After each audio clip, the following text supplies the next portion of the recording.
TDP, Janasena తీసుకుంటున్న నిర్ణయాలు వైసీపీకి కలిసొస్తున్నాయా?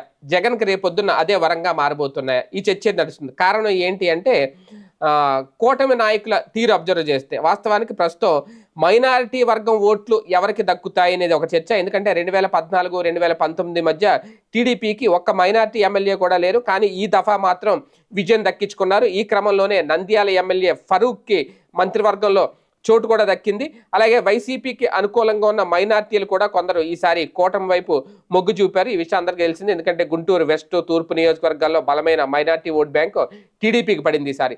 దీంతో మైనార్టీ ఓట్లను ఆకర్షించడంలో టీడీపీ కూడా కీలక పాత్ర పోషించింది. అలాగే సంస్థాగతంగా బీజేపీకి ఏపీలో మైనార్టీలు దూరంగా ఉంటారు కూడా ఆ పార్టీకి.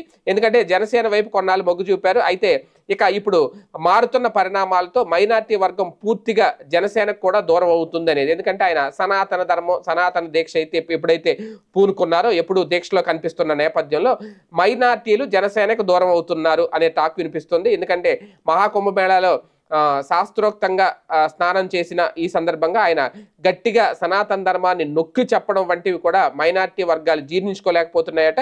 ఈ నేపథ్యంలోనే కూటమిలో ఎలాగా టీడీపీ ఉంది కాబట్టి టీడీపీకి ఎక్కువ జైకొట్టే అవకాశం ఉంటుంది.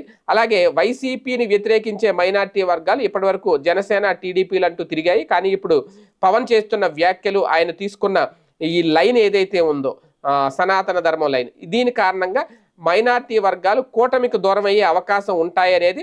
అలాగే ఆటోమేటిక్గా టీడీపీకి, జనసేనకి కూడా దూరం అయితే ఖచ్చితంగా ఆ ఓటు బ్యాంక్ ఎటు వెళ్తుంది అనే ప్రశ్న వినిపించినప్పుడు మళ్ళీ వైసీపీకే వచ్చి చేరుతుంది అనేది కొంతమంది విశ్లేషణ. అదే గనక జరిగితే అంటే బీజేపీకి ఎలాగా ఓట్ బ్యాంక్ వెళ్ళదు. టీడీపీ, జనసేనలు తీసుకుంటుంది, ప్రధానంగా జనసేన అధినేత పవన్ కళ్యాణ్ తీసుకుంటున్న నిర్ణయాలు భవిష్యత్తులో జగన్కి మేలు చేస్తాయనేది విశ్లేషణలు చెప్తున్నమాట.